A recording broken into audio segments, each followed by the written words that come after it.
लिङ्गं तत्प्रणमामि सदा शिवलिङ्गम्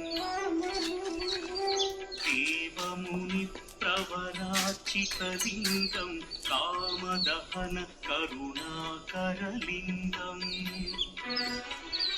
रावणदर्पविनाशकलिङ्गं तत्प्रणमामि सदा शिवलिङ्गम्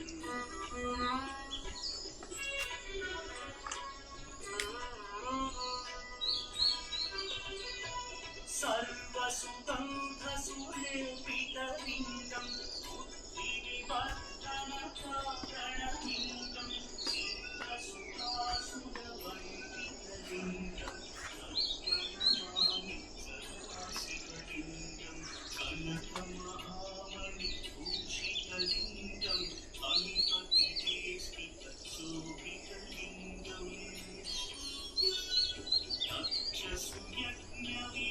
तक्षसुयज्ञविनाशनलिङ्गं तत्प्रणमामि सदा शिवलिङ्गम् कुङ्कुमचन्दनलेपितलिङ्गं पङ्कजहारशोभितलिङ्गम् सञ्चितपापविनाशनलिङ्गं तत्प्रणमामि सदा शिवलिङ्गम्